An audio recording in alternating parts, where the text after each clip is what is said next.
Hello friends, దిమ్మ తిరిగే దెయ్యాల కథలు అనే సిరీస్కి స్వాగతం సుస్వాగతం. నాము ఒక సాఫ్ట్వేర్ కంపెనీలో ఉద్యోగం చేస్తున్నాడు. సాయంత్రం తన పని పూర్తి చేసుకుని ఆఫీస్కి తాళాలు వేసి వాచ్మెన్ రంగయ్య చేతికిచ్చి బైక్పై ఇంటికి బయలుదేరుతున్నాడు. సిటీ అంతా నిశిలో నిశ్శబ్దంగా ఉంది.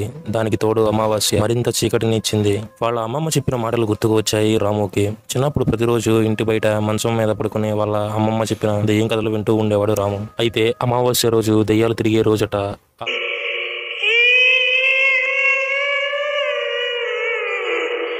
ఆ రోజు దెయ్యాలకు చాలా శక్తులు వస్తాయని వాళ్ళ అమ్మమ్మ చెబుతూ ఉండేది. అవసరమైతే అది మనిషి రూపంలో కూడా వస్తాయని వాళ్ళ బామ్మ చెప్పిన మాటలు గుర్తుకు వచ్చాయి రాముకి. అవన్నీ గుర్తుకు రాగానే రాముకి ఎంతో భయం స్టార్ట్ అయిపోయింది. కానీ కొద్దిగా ధైర్యం తెచ్చుకుని తన బండిపై అలా వెళ్తూ ఉన్నాడు. అలా కొద్ది దూరం వెళ్లేసరికి సిటీ పొలిమేర వచ్చింది. ఆ సిటీ అనేది సముద్ర తీరానికి ఆనుకుని ఉంటుంది. రాము ప్రశాంతమైన సముద్రంలో అలలు తీరాన్ని చేరి వాటిని హాయిగా చూస్తూ ముందుకు కదులుతున్నాడు. ఆ బీచ్కి ఒక పెద్ద చరిత్ర ఉంది. ఆ బీచ్కి ఎవరు రాత్రిపూట వెళ్లరు. ఎందుకంటే రాత్రిపూట చాలా మందిని అక్కడ చంపేశారు. మరియు అనుమానాస్పదంగా కూడా చాలా మంది చనిపోయారు. వీటికి కారణం అక్కడ ఉన్న దెయ్యాలే అని చాలా మంది చెబుతూ ఉంటారు. ఈ చావులు కూడా వరుసగా అమావాస్య రోజున మాత్రమే జరుగుతున్నాయి. ఇలా ఎందుకు జరుగుతుందో ఎవరు కనిపెట్టలేకపోయారు. అవన్నీ ఒక్కసారిగా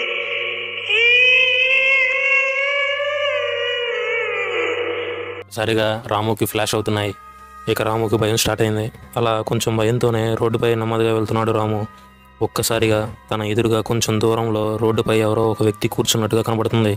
గుండె ఒక్కసారిగా చెల్లుమంది. హార్ట్ బీట్ వేగంగా పెరుగుతుంది. లోపల భయం గూడు కట్టుకున్న బయట ధైర్యంగా బండి డ్రైవ్ చేస్తున్నాడు రాము. ఇంతలో తనకు కనబడిన ఆ రూపం సడన్ గా మాయమైంది. అసలు ఏం జరుగుతుందో రాముకు అర్థం కావట్లేదు. అలా బీచ్ వంక చూస్తాడు. ఒక్కసారిగా తన గుండెలు ఎదురుతాయి. ఒక తెల్లని చీర కట్టుకున్న అమ్మాయి అలా గాలిలో దూరంగా బీచ్లో ఎగురుతూ కనిపిస్తుంది. అది చూస్తున్న రాముకి ఒక్కసారిగా తన బామ్మ చెప్పిన విషయాలన్నీ గుర్తుకొచ్చాయి. రాము వెంటనే భయంతో బైక్ని మరింత స్పీడ్గా నడుపుతున్నాడు. ఈ రోజు ఈ దెయ్యాలని దాటుకుని నేను అసలు ఇంటికి వెళ్తానో లేదో అనుకుని ముందుకు వచ్చే యూటర్న్ని చూసుకోలేదు. రోడ్డు మీద యూటర్న్ సడన్ గా బ్రేక్ వేశాడు. బండి లోయలో పడిపోయింది. రాము ఎగిరి అక్కడే పక్కన ఉన్న ఒక షిప్లో పడ్డాడు. తనకు చిన్న చిన్న గాయాలయ్యాయి. సమయం చూస్తే సరిగ్గా 12 గంటలు అవుతుంది. బైక్ ఏమో లోయలో పడిపోయింది. ఇప్పటికే అది నుజ్జు అయిపోయి ఉంటుంది. టైం చూస్తే అర్ధరాత్రి 12 గంటలు అయింది. తనలోని భయం మరింతగా పెరుగుతుంది. బీచ్ లో ఎవ్వరు కూడా కనబడట్లేదు. ఆ రోడ్డు యూటర్న్ తిరిగిన తర్వాత శ్మశానం ఒకటి వస్తుంది. అడవి చాలా ప్రశాంతంగా ఉంది. రోడ్డు రెండు వైపులా శ్మశానం వ్యాపించి ఉంది. తన రోడ్డు మీద నడుస్తూ వెళ్తుంటే అడవిలో చాలా దూరంగా శ్మశానంలో కుక్కలు మరియు నక్కలు అత్యంత భయంకరంగా, మనిషికి భయం కలిగించేంత భయంకరంగా అరుస్తున్నాయి. రాముకు చూస్తే భయం వేస్తుంది. అక్కడ వాతావరణంలో మార్పులు జరుగుతున్నాయి. అత్యంత భయంకరంగా వాతావరణం మారుతుంది. రాము తన ఇంటికి చేరాలంటే ఇంకా 10 కిలోమీటర్ల దూరం ఉంది. అలా నెమ్మదిగా భయంగానే నడుస్తున్నాడు రాము. ఈ సమయంలో ఎవరైనా లిఫ్ట్ ఇస్తే బాగుండని రాము అనుకుంటున్నాడు. కానీ ఎవ్వరూ అక్కడికి రావడం లేదు. అలా భయంగానే రాము నడుస్తూ ఉన్నాడు. అకస్మాత్తుగా తన ముందు నుండి వేగంగా ఒక మనిషి వెళ్ళినట్టుగా అనిపించింది. ఆ రూపం యొక్క వాసన మరియు గాలి కూడా తెలుస్తుంది తనకి. రాముకి మరింత భయం వేస్తుంది. అసలు తన ముందు నుంచి వెళ్ళిన ఆకారం ఏమై ఉంటుందా అని ఆ ఆకారం వైపు చూస్తాడు. అక్కడ ఏమీ కనపడదు. అక్కడ ఒక కుక్క కనబడుతుంది. ఓ కుక్కేనా అని లైట్ తీసుకుంటాడు రాము. అంతలో వెనక నుంచి ఎవరో తన భుజం మీద చేయి వేస్తారు. రాముకి ఒక్కసారిగా గుండె ఆగిపోయినంత పనైంది. అక్కడ నుండి పారిపోదాం అనుకుంటాడు. కానీ అది వెంబడిస్తుందేమో అని మళ్ళీ తనకు భయం వేస్తుంది. కొంచెం ధైర్యం తెచ్చుకుని వెనక తిరిగి చూస్తాడు.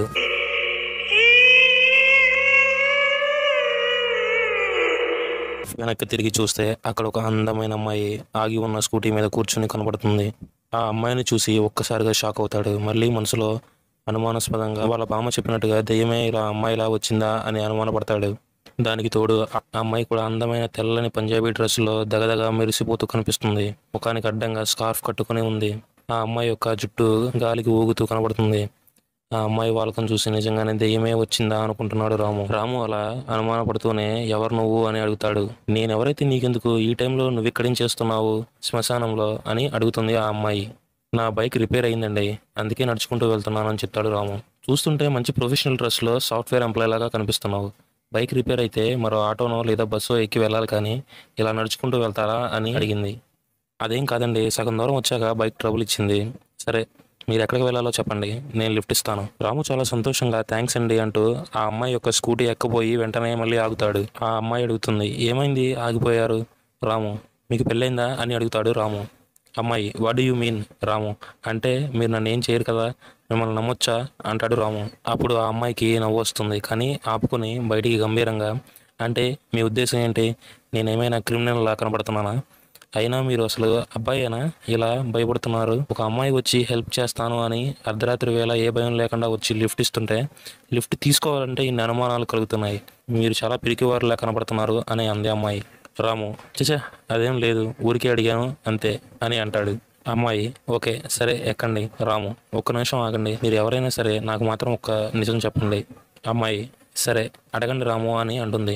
రాము ఆశ్చర్యంగా చూస్తాడు. నా పేరు మీకెలా తెలుసు అని అడుగుతాడు. అమ్మాయి నాకు నీ బయోడేటా మొత్తం తెలుసు.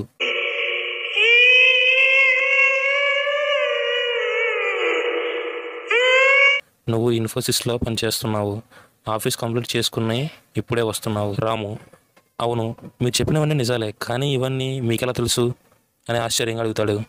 అప్పుడు అమ్మాయి అవన్నీ నాకు వెన్నతో పెట్టిన విద్యలే, కానీ నువ్వేమి అడగదలుచుకున్నావో అది చెప్పు అని అంటుంది. అప్పుడు రాము మీరు నిజంగా అమ్మాయేనా లేక దెయ్యమా?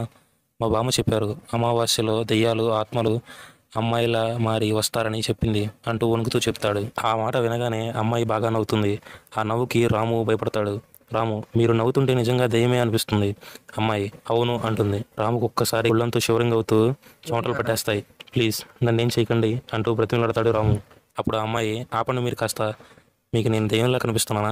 మీరు భలే హెల్ప్ చేయడానికి వస్తే అందరూ దేవతనో లేదో మదర్ తెరీసా అనో పొగుడుతారు, కానీ మీరు ఈ టెక్నాలజీ యుగంలో ఉండి కూడా దెయ్యాలు భూతాలు అని భయపడుతున్నారు. నేనేం దెయ్యం కాను, మీరు ధైర్యంగా ఎక్కండి అని అంటుంది అమ్మాయి. ఆ అమ్మాయి మాటలు అయిపోగానే శ్మశానంలో కాలుతున్న శవం ఒక్కసారిగా పైకి లేస్తుంది. రాముకి మరింత భయం వేస్తుంది.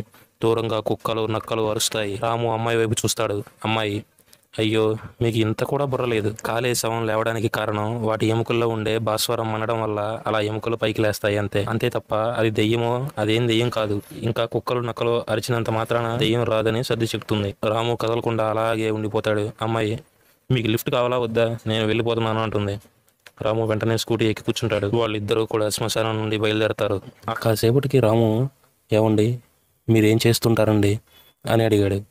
అమ్మాయి శ్మశానంలో శవాలను పీక్కు తింటానని సీరియస్గా చెప్పింది. అసలే రాముకి భయం ఎక్కువ. ఒక్కసారిగా రాముకి ఆ మాట వినగానే ఏంట్రా బాబు ఇది శవాలంటుంది, కొంప తీసి నన్ను కానీ పీక్కు తింది కదా అని మనసులో అనుకుంటాడు. రాము మన మధ్య ఈ అర్ధరాత్రి జోకులు అవసరమా మేడం, దయచేసి నిజం చెప్పండి అని అంటాడు. అమ్మాయి ఎందుకు నిజం చెప్పాలి, అప్పుడు నన్ను ప్రతిరోజు ఫాలో అవడానికా అని అంటుంది. అప్పుడు రాము దెయ్యాలకు ఫాలోయింగ్ కూడా ఉంటుందా అని మెల్లగా గొనుగుతాడు. అమ్మాయి నాకు వినబడుతుంది మిస్టర్ అంటుంది. రాము వామ్ము దీనికి ఇంద్రునికి ఒళ్ళంతా కళ్ళు ఉన్నట్టు దీనికి ఒళ్ళంతా చెవులు ఉన్నాయి అనుకుంటా, మొత్తం వినబడిపోతుంది అని అనుకుంటాడు. అప్పుడు అమ్మాయి అవును నాకు ఒళ్ళంతా చెవులే ఉంటాయి, అవును నాకు ఒళ్ళంతా చెవులే ఉంటాయి, నువ్వు ఏది అనుకున్నా అది నాకు తెలుస్తుంది.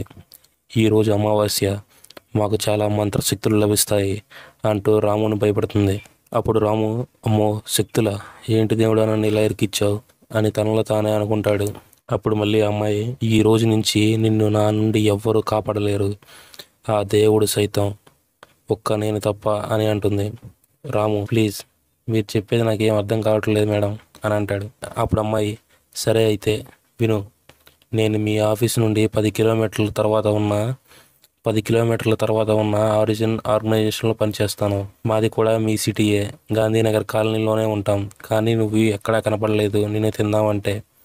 రాము వామ్ము తినడం ఏంట్రా బాబు, వామ్ము దీని మాటలు ఏంటంటే ఇది నిజమే అనిపిస్తుంది, తినడం ఏంట్రా బాబు నేనేమో చికెనా మటనా, అర్జెంట్ ఎలాగోలా తప్పించుకోవాలని అనుకుంటాడు. అమ్మాయి అప్పుడు అన్నీ చెప్పిన తర్వాత హే అడిగేది నిన్నే, మాట్లాడవేంటి అట్లా సైలెంట్గా ఉంటావేంటి అని అంటుంది. రాము తలబడుతూ చెప్పండి మేడం అంటాడు. అమ్మాయి నీ గ్రాడ్యుయేషన్ ఏంటి? రాము నేను న్యూఢిల్లీలో MBA చేశాను మేడం అంటాడు. అప్పుడు అమ్మాయి ఓ అదే సంగతి, ఓకే. ఇంతలో రాము వాళ్ళ ఇల్లు వస్తుంది. స్కూటీ ఆగుతుంది. రాము బండి దిగి థ్యాంక్స్ చెప్పి ఇంట్లోకి వెళ్ళిపోతూ ఉంటాడు. అప్పుడు అమ్మాయి ఓయ్ ఉత్తి థ్యాంక్సేనా, నువ్వే మనిషివయ్యా అని అంటుంది. ఇంకేం అడుగుతుందిరా నాయన అని అనుకుంటాడు రాము.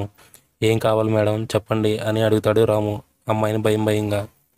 అప్పుడు అమ్మాయి ఏం వద్దులే కానీ ముందు వెళ్ళి తిని పడుకో, ఇంకొకసారి శ్మశానంలో కనబడితే మా ఫ్యామిలీ ప్యాక్ బిర్యానీ అవుతావు జాగ్రత్త అంటూ స్కూటీ తిప్పి వెళ్ళిపోతుంది. రాము తన ఇంటికి వెళ్తూ ఉండగా వెనక్కి తిరిగి చూస్తే అక్కడ రోడ్డు పైన ఓన్లీ స్కూటీ మాత్రం వెళ్తున్నట్టుగా కనబడుతుంది.